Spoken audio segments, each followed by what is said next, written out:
Hi hello నమస్తే, నేను మీ mister Byreddy. ఈ రోజు ఈ వీడియోలో మనం సీజన్ 9 కి సంబంధించిన టాప్ 5 కంటెస్టెంట్స్ గురించి మాట్లాడుకోబోతున్నాం. ఒక్కొక్కరి పాజిటివ్స్ ఏంటి, నెగిటివ్స్ ఏంటి అని మాట్లాడుకోబోతున్నాం. దానితో పాటు ఈ రోజు 10:30 తర్వాత విన్నర్ ని డిసైడ్ చేసే ఓటింగ్ అయితే స్టార్ట్ అవబోతుంది. ఎప్పుడు ఎక్కడ ఎలా ఓటు వేయాలనే దాని గురించి కూడా ఈ వీడియోలో చెప్పాలనుకుంటున్నాను నేను. దానితో పాటు మొత్తంగా చూసుకున్నట్లయితే ఎవరు విన్నర్ అవుతారు, లైక్ మనకి ఇప్పటి వరకు చూసుకున్నట్టయితే కళ్యాణ్ ఆర్ తనుజ వీళ్ళిద్దరిలో అఫీషియల్ గా ఎవరున్నారు, అన్అఫీషియల్ గా ఎవరున్నారు అనే దాని గురించి కూడా ఈ వీడియోలో నేను క్లారిటీ ఇస్తాను అనమాట. సో తప్పకుండా వీడియోలోకి వెళ్ళిపోదాం. వీడియోలోకి వెళ్ళిపోవడానికంటే ముందు ఇప్పటి వరకు నాకై సపోర్ట్ చేసిన ప్రతి ఒక్కరికైతే నేనైతే చాలా ధన్యవాదాలు చెప్తున్నా. ఎందుకంటే మీరు ఇచ్చిన సపోర్ట్ వల్లే నేను ఇంకా ఈ వీడియోస్ తీస్తున్నా, ఇంకా ఎక్కువ వీడియోస్ తీసి మిమ్మల్ని ఇంప్రెస్ చేయడానికి అయితే ట్రై చేశాను. దాంతో పాటు ఒక లైక్ అయితే ఇవ్వండి నా వీడియోస్ నచ్చినట్లయితే. అలాగే కొత్తగా ఎవరైతే మన ఛానల్ ఫాలో అవుతున్నారో, నా వీడియోస్ చూస్తున్నారో దయచేసి సబ్స్క్రైబ్ చేసుకోండి. చాలా మంది మన వీడియోస్ చూస్తున్నారు కానీ సబ్స్క్రైబ్ చేసుకోవట్లేదు. ప్లీజ్ ఒక సబ్స్క్రైబ్ ఇవ్వండి అంతే. మీరు ఇచ్చే ఒక సపోర్ట్ నాకు కొండంత అండగా ఉంటుంది. మీరు చేసే హెల్ప్ అనేది చాలా ఉపయోగపడుతుంది. నేను కానీ నా ఛానల్ కానీ గ్రో అవ్వడానికి ఉపయోగపడుతుంది అనమాట. తప్పకుండా మీరు నాకు సపోర్ట్ చేస్తారు, నా ఛానల్ సబ్స్క్రైబ్ చేసుకుంటారని అయితే నేను గట్టిగా కోరుకుంటున్నా. ఓకే, మనం వీడియోలోకి వెళ్ళిపోదాం. సో చూసుకున్నట్లయితే బర్నీ గారు అయితే ఈ రోజు సండే కదా, సండే ఎపిసోడ్ లో ఎలిమినేట్ అయిపోయారు. ఆల్రెడీ నిన్న సాటర్డేనే అందరికి హింట్స్ వచ్చేసినాయి. అందరికీ తెలిసింది సాటర్డే ఎపిసోడ్ 2కి సంబంధించిన షూటింగ్ అనేది సాటర్డేనే కంప్లీట్ అయిపోతుంది. ఇవాళ ఏంటంటే బర్నీ గారు ఎలిమినేట్ అయిపోయిన తర్వాత టాప్ 5 కంటెస్టెంట్స్ ఎవరెవరు ఉన్నారు. Kalyan Padala first finalist, Tanuja, Emmanuel, Demon Pavan, Sanjana garu అయితే ఉన్నారు. ఒక్కొక్కరి గురించి చెప్దాం. మనం ఫస్ట్ దగ్గర నుంచి మనం సీజన్ 9 ఫాలో అవుతున్నాం కదా, దాంతో పాటు ఈ సీజన్ హిట్ అవ్వడానికి రీజన్స్ అనేది కూడా నేను ఈ వీడియోలో చెప్తా. పాయింట్ నెంబర్ 1 వచ్చేసరికి ఈ సీజన్ హిట్ అవ్వడానికి కారణం ఏంటంటే సీజన్ 4 తర్వాత అంత ఆదరణ పొందింది. అంటే ఇంకా హిట్ అవ్వచ్చు ఈ సీజన్. మధ్యలో కొన్నిసార్లు బిగ్ బాస్ అన్ఫేర్ డిసిషన్స్ తీసుకోవడము, అంటే ఓటింగ్ సంబంధం లేకుండా ఎలిమినేట్ చేయడము, ఓటింగ్ సంబంధం లేకుండా మళ్ళీ హౌస్ లోకి తీసుకురావడము, ఇలాంటి ఏవైతే కొన్ని జిమ్మిక్కులు చేశారో ఆ జిమ్మిక్కుల వల్ల కొంచెం నెగిటివ్ వచ్చింది. కానీ బట్ ఈ సీజన్ కి సంబంధించిన థీమ్ ఏంటి, commoners versus and celebrities. Tenet house, owners house అని స్టార్టింగ్ లో చేశారు కదా. ఒకనొక సందర్భంలో ఏమనిపించిందంటే ఏంట్రా నాయన ఇది కామనర్స్ వర్సెస్ సెలబ్రిటీస్ కాకుండా ఓన్లీ సెలబ్రిటీస్ మాత్రం మిగులుతున్నారు, వచ్చిన కామనర్స్ అందరు ఎలిమినేట్ అయిపోతున్నారు, ఎవరు మిగులుతారు, ఎవరు గెలుస్తారు, అసలు టాప్ 5 కన్నా వస్తారా లేదా అనే డౌట్ అనేది అందరికీ ఉండింది. కానీ తీరా చూసుకునేసరికి టాప్ 5 లోకి వచ్చేసరికి ఇద్దరు నిలబడ్డారు. ఆ ఇద్దరు పోటుగాళ్ళ లేకపోతే ఆటగాళ్ళు అనే దాని గురించి మనం మాట్లాడుకుందాం. సో సీజన్ హిట్ అవ్వడానికి మెయిన్ రీజన్ ఏంటంటే అండి, ఈ సీజన్ అనేది ఎక్కువ బంధాల మీద నడిచిపోయిందండి. అంటే భరణి తనుజ అవ్వచ్చు, భరణి దివ్య అవ్వచ్చు, ఇమ్మాన్యుయల్ సంజన అవ్వచ్చు, ఇమ్మాన్యుయల్ తనుజ అవ్వచ్చు, ఇమ్మాన్యుయల్ కళ్యాణ్ అవ్వచ్చు, రీతు డిమాండ్ అవ్వచ్చు, రీతు కళ్యాణ్ అవ్వచ్చు. ఇలాగ ఈ బాండ్స్ మీద నడిచిపోయింది అనమాట. ఈ బాండ్స్ ఏంటంటే బయట చూసే ఆడియన్స్ ఎవరైతే యంగ్ పీపుల్ కానీ లేకపోతే యూట్యూబర్స్ కానీ లేకపోతే ఫాలోవర్స్, ఇన్స్టా ఫాలోవర్స్, వీళ్ళందరికీ ఏంటంటే కొంచెం ఆ బాండింగ్స్ అనేవి కొంచెం చిరాకు అనిపిస్తుంది. జెడ్ కిడ్స్ కి ఏమనిపిస్తుంది అంటే ఏంట్రా బాబు వీళ్ళు ఓవర్ యాక్టింగ్ చేస్తున్నారా, ఇంత బాండింగ్ ఏంటి, బయట వాళ్ళ ఫాదర్స్ వాళ్ళతో కూడా ఇంత బాండ్ కంటిన్యూ చేయరు కదా, ఇప్పుడేంటి ఇంత కంటిన్యూ చేస్తున్నారు అనేసి ఒక డౌట్ అయితే వస్తుంది.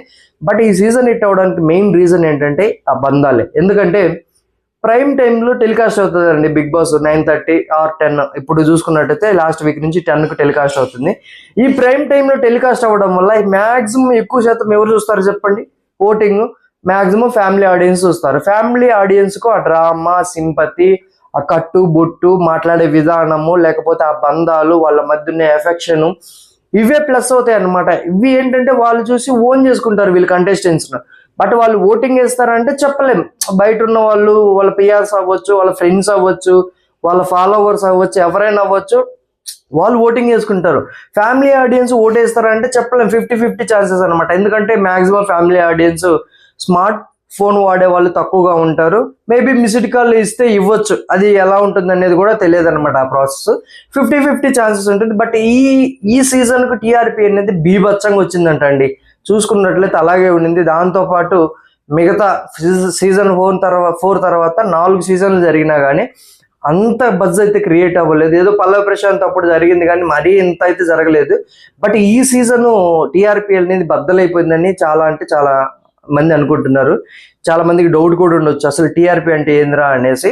ఎవరైతే ఎక్కువ మంది టీవీ ఆడియన్స్ ఉంటారు కదా, టీవీ ఆడియన్స్ ఎక్కువ మంది చూస్తే అప్పుడు టీఆర్పీ అనేది పెరుగుతుంది అనమాట. మనం యూట్యూబ్లోనో హాట్స్టార్లోనో చూస్తే టీఆర్పీ అనేది పెరగదు. టీవీ ఆడియన్స్ ఎవరైతే చూస్తారో వాళ్ళు చూసినప్పుడు మాత్రం టీఆర్పీ పెరుగుతుంది. ఇది మాత్రం గుర్తుపెట్టుకోండి. దాంతోపాటు టాప్ 5 కంటెస్టెంట్స్ గురించి మనం చెప్పాం కదా. టాప్ 5 కంటెస్టెంట్స్లో ఫస్ట్ ఇమ్మాన్యుయల్ గురించి మనం మాట్లాడుకుందాం. ఇనీషియల్ డేస్లో ఇప్పటి వరకు ఇన్ని సీజన్స్ తీసుకుంటే ఒక కామెడియన్ అవ్వచ్చు, ఒక ఎంటర్టైనర్ విన్ అవ్వలేదు, కప్పు గెలవలేదు. సో ఈ సీజన్ అని ఇమ్మాన్యుయల్ గెలుస్తాడని చాలా మంది అనుకున్నారు. కానీ ఇమ్మాన్యుయల్ గెలుస్తాడని కూడా నాకు కూడా అనిపించింది. ఇమ్మాన్యుయల్ ఒకనొక సందర్భంలో ఇమ్మాన్యుయల్ గెలుస్తాడు అనేసి. ప్యూర్ గేమర్ అండి, స్ట్రాటజిస్ట్, ప్యూర్ గేమర్, ఎప్పుడు ఎలా ఏం చేయాలి, కామెడియన్, స్పాట్లో కామెడీ పండించగలడు, స్క్రిప్ట్ రాయగలడు. సో దేని తిమ్మిని బమ్మేని చేయగలడు అనమాట. అలాంటి క్యారెక్టర్ ఇమ్మాన్యుయల్ది. సో ఇక్కడ ఏంటంటే ప్రతి సీజన్లో లాగే కమెడియన్ కు కొంచెం సేఫ్ గేమర్ అనే ట్యాగ్ అనేది ఉంటుంది. ఎందుకంటే తను కామెడీ పండించాలంటే అందరితోటి ఇష్యూస్ పెట్టుకుంటూ పోతే, అందరితోటి గొడవలు పెట్టుకుంటూ పోతే కామెడీ పండించలేడు అనమాట. ఒక మూలకి వెళ్ళిపోతాడు. సో అందరిలాగే ఇతను కూడా కామన్ అయిపోతాడు అనమాట. అది కాదు పాయింట్. ఇక్కడ ఏంటంటే ఒక కమెడియన్ అనే పర్సన్కు కామెడీ పండించాలంటే అందరూ సపోర్ట్ చేయాలి, అందరితోటి ఈక్వల్ బాండింగ్ ఉండాలి. అలాగే ఇమ్మాన్యుయల్ కంటిన్యూ చేశాడు. కొన్ని సందర్భాల్లో ఇమ్మాన్యుయల్ సేఫ్ గేమ్ ఆడాడురా, ఇమ్మాన్యుయల్ ఇక్కడ సేఫ్ గేమ్ ఆడాడురా, ఇమ్మాన్యుయల్ తనుజ నామినేట్ చేయలేదురా, ఇమ్మాన్యుయల్ సంజన నామినేట్ చేయలేదురా, ఇమ్మాన్యుయల్ రీతు నామినేట్ చేయలేదురా, ఇమ్మాన్యుయల్ సేఫ్ గా ఆడాడురా, ఇమ్మాన్యుయల్ దగ్గర పాయింట్స్ ఉన్నా కానీ నామినేషన్ లో పెట్టలేదురా, వేరే పాయింట్స్ పెట్టాడురా. ఇలాంటివన్నీ వస్తూ ఉంటాయి అనమాట. ఇలాంటివన్నీ వచ్చినప్పుడు ఏమవుతుందంటే కొంచెం ఆ ఎంటర్టైనర్ కాబట్టి సేఫ్ గేమర్ అనే ట్యాగ్ అనేది ఉంటుంది. దాంతోపాటు 10 వారాలు నామినేషన్లోకి రాకపోవడం, ఒక్కసారిగా 10 వారాల తర్వాత నామినేషన్లోకి రావడం. ఏంటంటే 10 వారాల తర్వాత అంటే ఇంకా 5 వీక్స్ ఉన్నాయి. ఈ 10 వారాలలో ఎవరికి ఎంత ఫ్యాన్ బేస్ బిల్డ్ అవ్వాలో అంత బిల్డ్ అయి ఉంటుంది. సడన్ గా ఇతనికి షిఫ్ట్ అవ్వాలంటే ఒక మిరాకిల్స్ జరగాల. మిరాకిల్స్ జరిగేంత అయితే జరగదు. ఒక ఎంటర్టైనర్ కాబట్టి ఎంతైతే జరుగుతుందో అంతే జరుగుతుంది అనమాట. బట్ ఇమ్మాన్యుయల్ విన్ అవ్వాలనేసి ఇనిషియల్ గా నేను కూడా కోరుకున్నా. బట్ ఇమ్మాన్యుయల్ అయితే గెలిచే chances are very less. Maybe Emmanuel 3 position or 4th position లో వచ్చే chances are very high. So negative వచ్చేసరికి ఇమ్మాన్యుయల్కి వచ్చేసరికి ఎక్కువ రోజులు నామినేషన్లోకి రాకపోవడం, సేఫ్ ప్లేయర్ అనేసి ట్యాగ్ రావడము. దాంతోపాటు ఏమంటారు కొంచెం ఆ కామెడీ ఆబ్వియస్లీ కొంచెం మన మూవీస్లో తీసుకున్నా కానీ రియల్ టైంలో తీసుకున్నా కానీ కామెడియన్స్ని హీరోస్గా ఎవరైతే చూడరు. అది సపరేట్గా అనమాట. ఎవరు చెప్పాల్సిన అవసరం లేదు. అది ఒక సపరేట్ కేటగిరీ ఉంటుంది. బట్ నేనైతే ఒక అష్యూరెన్స్ ఇవ్వగలను, ఇన్ని సీజన్లో వచ్చిన కామెడియన్స్తో పోల్చుకుంటే ఇమ్మాన్యుయల్ ఒక మంచి పొజిషన్లో ఉంటాడు అనేది నా స్ట్రాంగ్ ఫీలింగ్. తప్పకుండా ఇమ్మాన్యుయల్ ఫ్యాన్స్ ఎవరైనా ఉంటే వాళ్ళు ఓటేసుకోవచ్చు. ఈ ఓటింగ్ గురించి కూడా ఇదంతా అయిపోయిన తర్వాత ఓటింగ్ గురించి ఎప్పుడు ఎక్కడ ఎలా ఏ విధంగా వేయాలనే దాని గురించి కూడా మనం మాట్లాడుకుందాం. సెకండ్ కంటెస్టెంట్స్ గురించి కళ్యాణ్ పడాలా గురించి మనం మాట్లాడుకుందాం. కళ్యాణ్ పడాలా ఇన్ని సీజన్లో తీసుకున్నట్లయితే ఒక ట్రూ కామన్ మ్యాన్, ఒక ప్యూర్ కామన్ మ్యాన్ కు నిజమైన నిర్వచనం కళ్యాణ్ పడాలా అనిపించింది. ఎందుకంటే మిగతా వాళ్ళు కూడా కామనర్స్ కేటగిరీ నుండి వచ్చినా కానీ వాళ్ళకు ఇన్స్టాలో అవ్వచ్చు, ఫేస్బుక్లో అవ్వచ్చు, వాళ్ళకు యూట్యూబ్లో అవ్వచ్చు ఎంతో కొంత ఫాలోయింగ్ తోటి ఇచ్చారనమాట. డీబాన్ పవన్కి 1.3 lakh ఉన్నారు, శ్రీజ గారికి 50,000 దాకా ఉన్నారు, మన దివ్య గారికి 1 lakh పైనే ఉన్నారు. తర్వాత కొంచెం అటు ఇటుగా ఉండింది ఎవరికంటే మన ప్రియా ఉంది కదా, ప్రియా శెట్టికి కొంచెం 10,000 or 15,000 అంతమంది ఫాలోవర్స్ ఉన్నారనేసి ఒక టాక్ అనమాట. తర్వాత మర్యాద మనీష్ తను 430లో ఉన్నాడు, అతను కూడా సెలబ్రిటీ. తర్వాత కొంచెం అటు ఇటుగా మాట్లాడుకోవాలనుకుంటే మనము మన గుండుమాన్ ఉన్నాడు కదా, సారీ ఇన్ని రోజుల తర్వాత గుర్తొచ్చాడని, నేను టాప్ 5లో ఉంటాడు అనుకుంటా. కంటెస్టెంట్ ఇనిషియల్ డేస్లోనే తన ప్రవర్తన వల్ల తనే పోగొట్టుకున్నాడు అనిపించింది అనమాట. సో ఇక్కడ ఏంటంటే మన మాస్క్ మ్యాన్ హరీష్ ఉన్నారు కదా, మాస్క్ మ్యాన్ హరీష్ వీళ్ళకు కొంచెం తక్కువ ఉండొచ్చు అనమాట మిగతా వాళ్ళతో పోలిస్తే. కానీ కళ్యాణ్ పడాలకు ఆల్మోస్ట్ మీరు చూసుకున్నట్టయితే బిగ్ బాస్ సీజన్ స్టార్ట్ అయినప్పుడు తన ఫాలోవర్స్ 100 members అండి. పోస్టులు కూడా ఒక 2-3 ఉండేవి తన పోస్టులు. ట్రూ కామన్ మ్యాన్ అనమాట. దాంతో పాటు ఈ సీజన్లో ఎక్కువ నిందలు పడ్డ పర్సన్ ఎవరైనా ఉన్నారంటే అది కళ్యాణ్ పడాలండి అనమాట. ఇక్కడ ఏంటంటే మీకు ఒక రియల్ ట్రూత్ చెప్తాను. మీరు చూసుకున్నట్లయితే మన సమాజంలో అవ్వచ్చు, ఎక్కడైనా అవ్వచ్చు, ఒకరిని ఎక్కువ మంది తిడుతున్నారు, ఎక్కువ మంది తనను ఫోకస్ చేస్తున్నారు, ఎక్కువ మంది తన కార్నర్ చేస్తున్నారు అనుకుంటే ఇక్కడ పాయింట్ ఏమవుతుందంటే మిగతా వాళ్ళందరూ తన మీద సింపతి ఏర్పడుతుంది అనమాట. ఆటోమేటిక్ ఎఫెక్షన్ ఏర్పడుతుంది.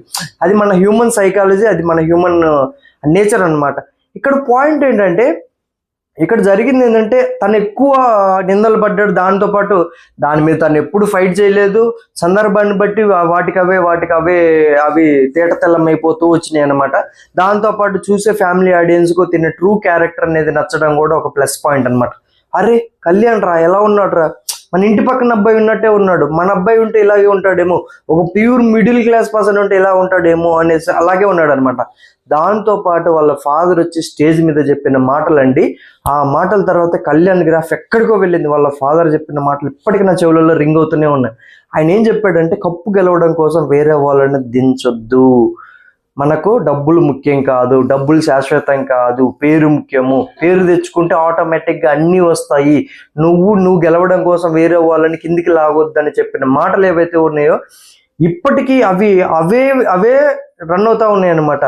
కళ్యాణ్ పడాల ఒక 70% కష్టపడితే వాళ్ళ ఫాదర్ స్టేజ్ మీదకి వచ్చిన తర్వాత 30% వాళ్ళ ఫాదర్ వల్ల చాలా మంది ఆడియన్స్ చేంజ్ అయ్యారనమాట. ఎందుకంటే ఒక సాదా సీదా మిడిల్ క్లాస్ పర్సన్స్ అండి, వాళ్ళకు ఒక నార్మల్ కిరాణా షాప్ ఉండింది, వాళ్ళ ఫాదర్ ఎన్నెన్నో బిజినెస్ చేసి ఆఖరి కిరాణా షాప్కి వచ్చాడు.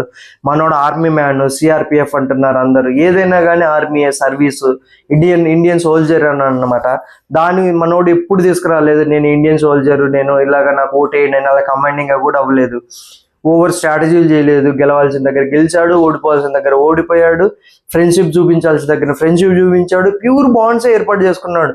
కళ్యాణ్ పడాలకు మ్యాక్సిమం నెగిటివ్ అనేది లేదనమాట, అంత పాజిటివ్ ఉండింది అనమాట. కళ్యాణ్ పడాలకి ఇది ప్లస్. కళ్యాణ్ పడాల విన్ అయ్యే ఛాన్సెస్ ఉన్నాయా అంటే మ్యాక్సిమం విన్ అయ్యే ఛాన్సెస్ ఉన్నాయన్నమాట. తర్వాత తనుజ పుట్టస్వామి గురించి మాట్లాడాలా. బీయింగ్ తనుజ చాలా అంటే చాలా కష్టం. ఎందుకంటే ఇక్కడ వచ్చిన వాళ్ళందరితో పోల్చుకుంటే తనుజ గారు మంచి సెలబ్రిటీ, ఎక్కువ అంటే అందరికంటే మంచి పొజిషన్లో ఉన్నారు, ఎక్కువ మంది ఫాలోవర్స్ ఉన్నారు. మద్దం మందారం ద్వారా ఆ సీరియల్ ద్వారా ఎక్కువ మంది పరిచయం అయ్యారు, ఎక్కువ మందికి ఉన్నారు. దాంతో పాటు వాళ్ళ ఇంట్లో వాళ్ళు వద్దన్నా కానీ బిగ్ బాస్కి వచ్చారు ఆవిడ. సో చూడండి, బీయింగ్ తనుజ అనేది చాలా అంటే చాలా టఫ్. దాంతో పాటు హౌస్లోకి వచ్చిన ప్రతి ఒక్కరు తిన్ను టాప్లో ఉండిందనేసి తిననే టార్గెట్ చేయడము, దాంతో పాటు ఆవిడ కట్టుబొట్టు అవ్వచ్చు, అదంతా ప్యూర్ అంటే అందరికి ఆకట్టుకునే విధంగా ఉండడము, ఫ్యామిలీ ఆడియన్స్కి ఆకట్టుకునే విధంగా ఉండడం, ఇవన్నీ తనకు ప్లస్ పాయింట్స్ అనమాట. నెగిటివ్ పాయింట్స్ కూడా ఉన్నాయి. ఎందుకంటే తను విన్నర్ అని తెలిసిన తర్వాత కొంచెం రిలాక్స్ అయిపోయిందా, లేకపోతే కొంచెం గర్వం చూపించిందా, కమాండింగ్ చూపించిందా, అందరి మీద ఎక్కువ సార్లు అరిచింది, ఎక్కువ సార్లు అలిగింది, ఎక్కువ సార్లు ఏడ్చింది. సో తనుజ గారిలో కూడా ఇలా ఉండింది అనమాట. Being Tanuja is not an important, not an easy, ఎందుకంటే చాలా టఫ్ అనమాట.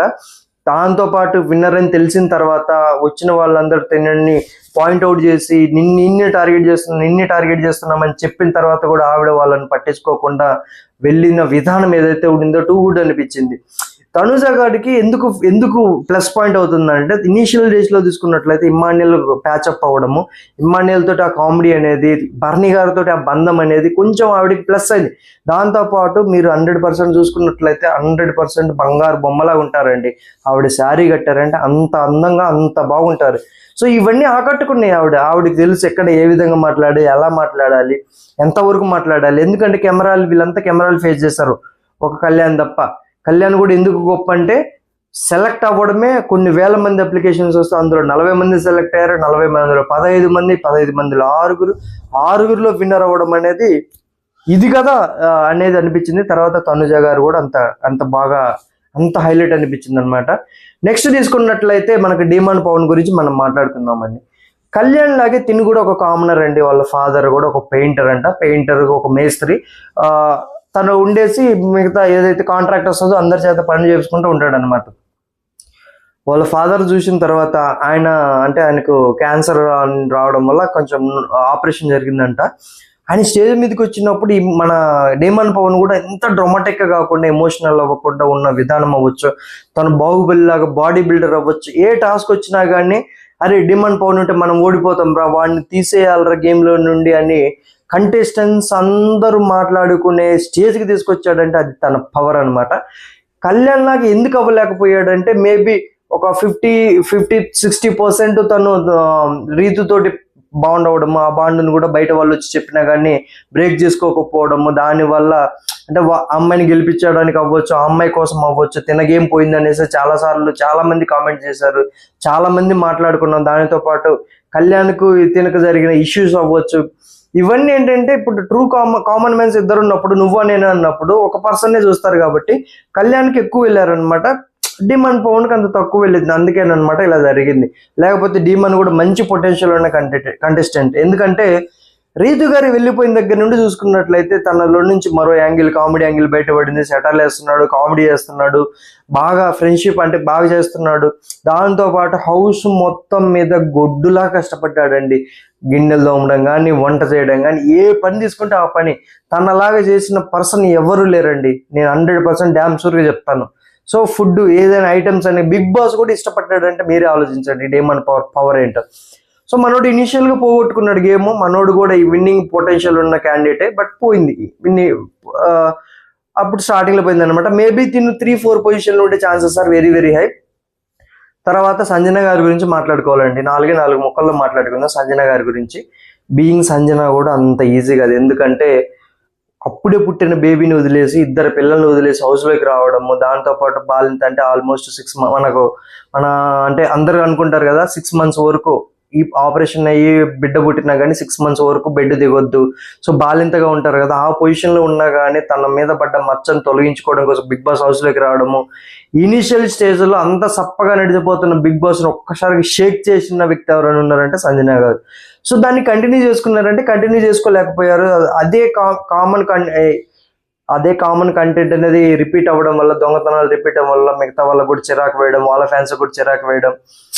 ఆ టైంలో ఏంటంటే కొంచెము మెంటల్ ట్రామా ఉంటుంది, కొంచెం చికాకు అవి ఇవి ఉంటాయి అన్నమాట. కొంచెం మనం దాన్ని భరించాలి. అప్పుడప్పుడు ఆ సీరియస్ అవ్వడం, ఇదన్నీ నేను అనుకోవడం మీద ఆవిడ వాంటెడ్గా వచ్చిన సీరియస్నెస్ అయితే కాదండి. ఆ మెంటల్ ట్రామాలో ఏదైతే అంటే ఆ సిచ్యువేషన్లో డెలివరీ అయిన తర్వాత ఆ మెంటల్ ట్రామాస్ అవన్నీ అందరికీ ఉంటాయి అనమాట. ఆ సిచ్యువేషన్లో ఆవిడకి కూడా ఉండడం, అవన్నీ కంట్రోల్ చేసుకుంటూ ఈ స్టేజ్ దాకా వచ్చారంటే సూపర్ అనమాట. ఆవిడైతే టాప్ 5లో ఉండడానికి అర్హులు. ఇనిషియల్ డేస్లో చూసుకున్నట్టయితే టాప్ 3 ఉంటారేమో, టాప్ 4 ఉంటారేమో అనుకున్నారు, కానీ టాప్ 5 ఫిక్స్ అనమాట. ఫస్ట్ ఎలిమినేట్ అయ్యేది ఈవిడే అని నాకు అనిపించింది అనమాట. సో ఇది ప్రాసెస్ అనమాట. ఇక్కడ చూసుకున్నట్లయితే తనుజ వర్సెస్ కళ్యాణ్ మధ్య అయితే చాలా బిగ్ ఫైట్ నడుస్తుంది. మీరు బయట అఫీషియల్ పోల్స్ తీసుకున్నా కానీ, అన్అఫీషియల్ పోల్స్ తీసుకున్నా కానీ, అన్అఫీషియల్ పోల్స్ అంటే యూట్యూబ్, ఇన్స్టా, ట్విట్టర్ ఇవన్నీ ఉంటాయి కదా. అన్అఫీషియల్ పోల్స్ లో ఒక పోల్స్ లో వచ్చేసరికి తనుజ ముందు ఉంటుంది, ఒక పోల్స్ లో కళ్యాణ్ ముందు ఉంటారు.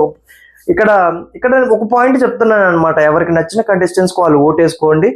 దాంతోపాటు అఫీషియల్ తీసుకున్నట్లయితే మ్యాక్సిమం ఎక్కువ డిఫరెన్స్ అయితే లేదంట, కొంచెం తక్కువ డిఫరెన్స్ ఉంటుంది. ఎందుకంటే సోషల్ మీడియాలో హడావుడి చేసే వాళ్ళంతా ఓటేస్తారా అంటే చెప్పలేం. 50-50 ఛాన్సెస్. తర్వాత ఫ్యామిలీ ఆడియన్స్ అందరూ ఓటేస్తారంటే 50-50 ఛాన్సెస్. వేయకపోవచ్చు. మేబీ ఆ ఎఫెక్షన్ అనేది ఉంటుంది ఆ కంటెస్టెంట్ మీద.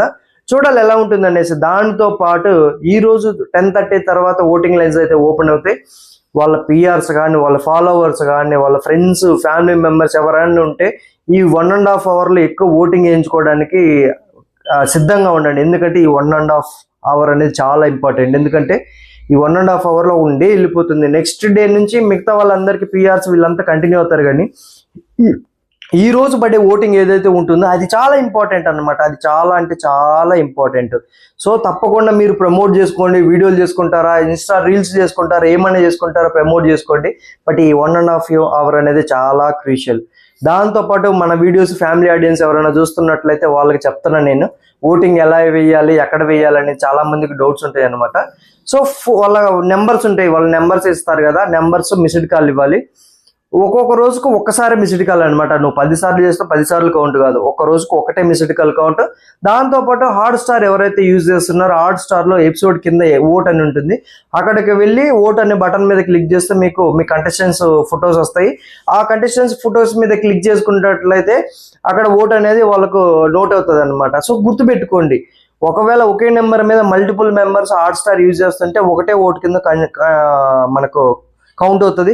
దాంతోపాటు మిస్డ్ కాల్ ఒక రోజు మొత్తం తీసుకుంటే ఒక్కసారి అనమాట. నువ్వు 10 సార్లు మిస్డ్ కాల్ ఇచ్చినా కానీ ఒక్కసారి తీసుకుంటుంది అని నేనైతే క్లియర్గా చెప్తున్నా మీకు.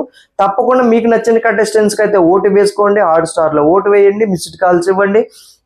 ఏవి కన్సిడర్ చేస్తారో ఎవరికి తెలియదు అనమాట. తప్పకుండా మీ కంటెస్టెంట్స్కి మీరు సపోర్ట్ ఇచ్చుకోండి.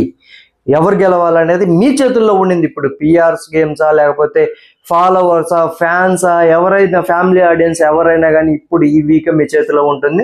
సో తప్పకుండా ఓటేసుకోండి అనమాట. ఇప్పటి వరకు మన వీడియోస్ చూస్తూనే వస్తున్నారు కదా, ఇప్పటి వరకు నా వీడియోకి నచ్చినట్లయితే ఒక లైక్ ఇవ్వండి. కొత్తగా ఎవరైతే చూస్తున్నారో ప్లీజ్ దయచేసి సబ్స్క్రైబ్ చేసుకోండి. నన్ను కానీ నా ఛానల్ కానీ సపోర్ట్ చేయండి. మీరు సపోర్ట్ చేస్తారని అయితే నేను గట్టిగా నమ్ముతున్నా. దాంతోపాటు మీరు సపోర్ట్ చేస్తున్నారని కూడా నేను అనుకుంటున్నా. తప్పకుండా సబ్స్క్రైబ్ చేసుకోండి అండ్ లైక్ చేయండి. Okay, thank you. నేను మీ మిస్టర్ బైరెడ్డి.